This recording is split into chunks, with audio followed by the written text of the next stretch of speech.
There are three simple stories from different traditions: the Jewish, the Sufi, and the Tao. Let's see, when we bring these three stories together, what they evoke in us. First, there's this little story of a time when there was a tribal war in the mountains. And one day, a small group of guerrillas came into a mountain pass where they encountered a woodchopper leading his donkey laden with a load of wood down the mountain to the marketplace. The guerrillas accosted the woodcutter called Hamid and said, "How much do you want for your donkey?" And Hamid said, "Oh, I cannot sell my donkey because I need him to take my load of wood down to the market to sell." Oh, they said, "Well, how much do you want for your wood?" And he said, $5. So they gave him the $5 and they said, "Now how much do you want for your donkey?" And he said, $20. So the guerrillas handed over $20. And then they proceeded to unload the wood and dump it by the side of the road. And they were about to lead off the donkey when Hamid said, "Wait, what about my wood?" And the guerrilla said, "Well, you wanted $5 for the wood we gave you. You wanted $20 for your donkey. We only want the donkey, we don't want the wood."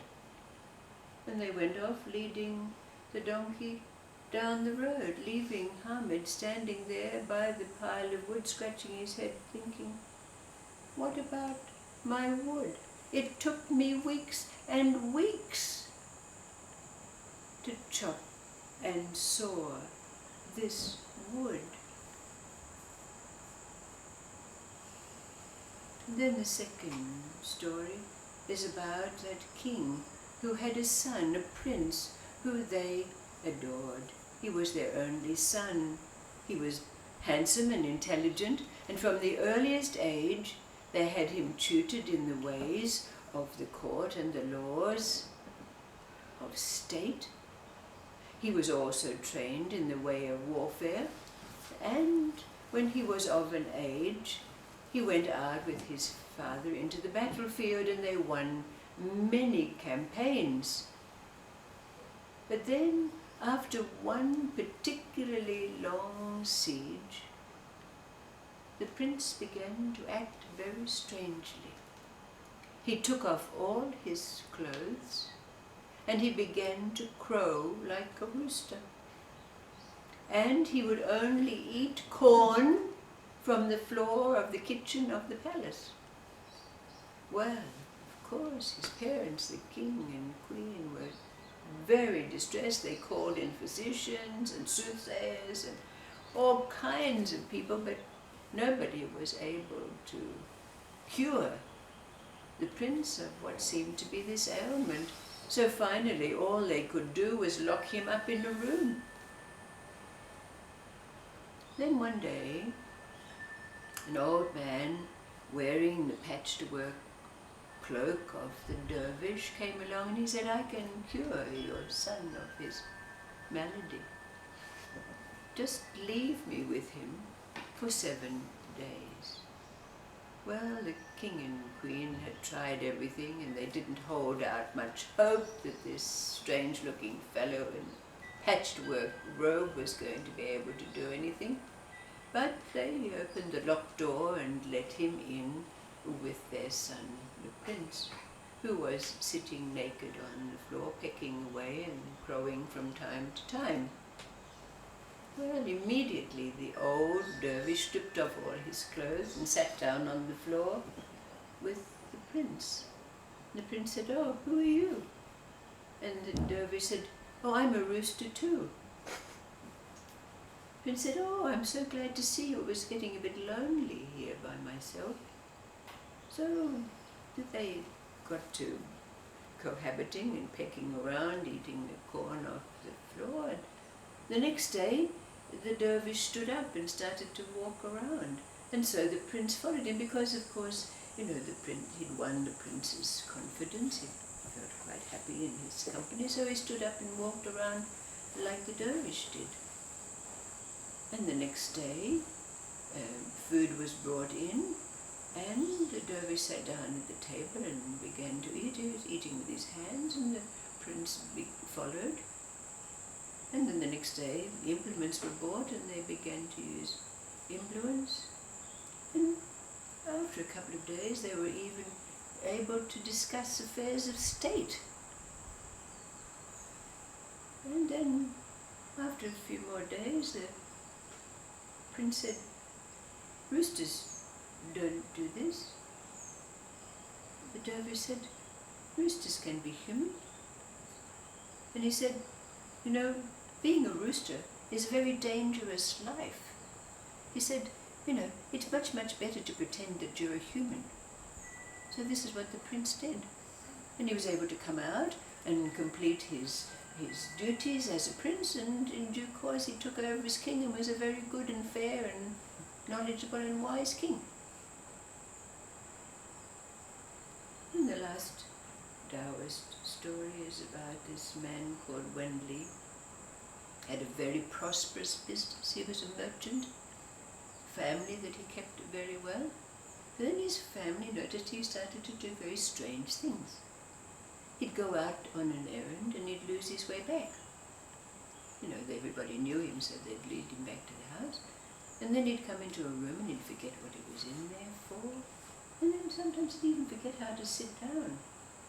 Well, they were very worried, so they brought in, of course, the Chinese physicians, and one Chinese physician shook his head and said, "Oh, no, his spirit is wandering, there's nothing I can do about him." Then another physician came in and said, "Oh, yes, his shen is moving, it's between his spleen and his liver," and we gave him Chinese herbs and they didn't work at all. So finally, the family found this young philosopher, who said, "Oh, I think I can cure your father's malady." So he said, "But it will cost you half the things that you own." Well, of course, the family were desperate because the business was running down and the lifestyle was changing, etc., etc. So they agreed, and the philosopher came in, and the first day he had the family strip Wen Li of all his clothes and lock him outside the door so he couldn't get in, and it happened to be winter, so it was very, very, very cold. So when they finally let Wen Li in the house again, of course, the first thing he did was look around for his clothes. And the philosopher said to the family, you see, it's working." He said, then he insisted to the family that they don't give Wen Li any food. So he wasn't given any food. And after a few days, of course, Wen Li was so hungry, he went about the house looking for a few crumbs. And the philosopher said, you see, my methods are working. He said, but I need 7 more days and you'll have to leave the house because what I'm going to do in those 7 days is entirely secret. It cannot be revealed to anyone. So the family went off to take up residence in a nearby inn, and the philosopher was left with Wen Li. Well, after 7 days, the philosopher went off to the family and said, your father, husband, Wen Li, is now cured. So when they went back to the house, there was Wen Li, and when they opened the door, he came out with a big stick. And he began to beat all of them. His sons, his wife, his family. And after he'd given them a thorough beating, he went off to look for the philosopher, and he chased him down the street with his stick, until finally, when Li was apprehended and stopped, taken into custody and asked, what was all this about? Why were you attacking your family and this philosopher? He said, when I lost my mind, I was perfectly happy. I didn't have a care in the world. I didn't have a worry. In fact, I didn't even dream. And now I'm back with my memories, and I have all of my worries and my responsibilities and my anxieties. I want to be back the way I was. But it was good. So, let me hear these three tales. Not to ask the question, what do these stories mean? Because on a level of mind it's patently obvious to us. But more importantly, playing in this field,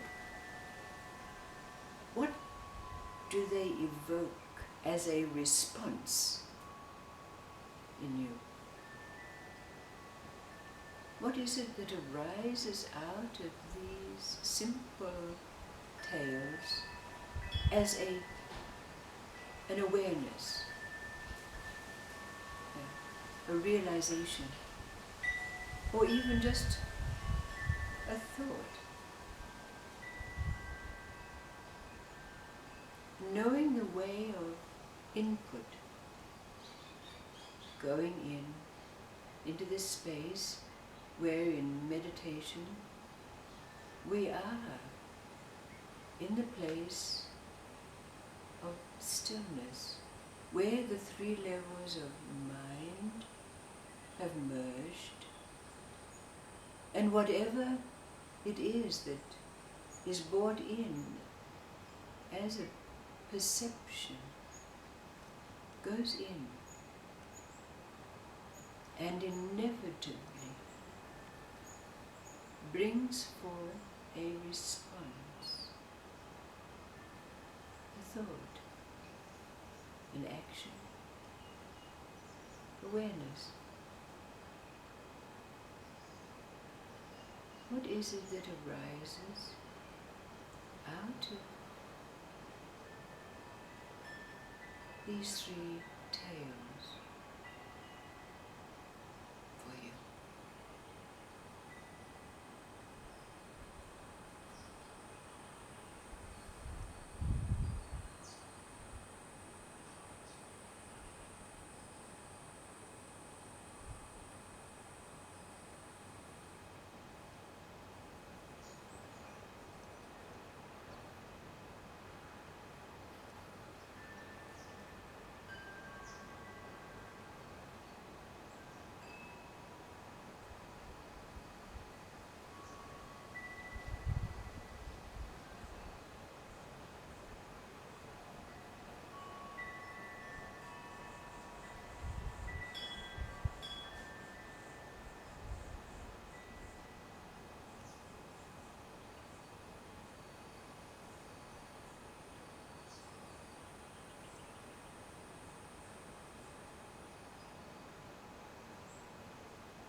It's all just a matter of perception, isn't it?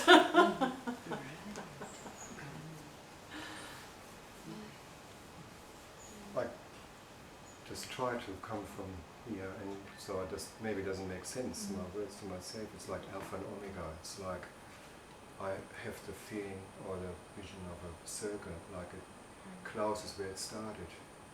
And there's actually where there seems to be movement, it's no movement at all. Wonderful. Wonderful.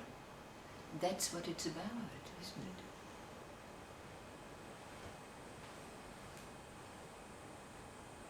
It's like the student coming to the Zen master and asking him, what is the Buddha? And he replies, stinky urine. It's like that for us, isn't it? What is it that's evoked out of whatever the input is, whether it be a story or somebody's tale of woe, or, isn't it? This is the way it is. This is the way it is for us in life now. There's no holding it back. Whatever it is that arises out of that experience, not coloured, overlaid, filtered by the machination of mind, which behind that is the conditioning that's there, isn't it? Good.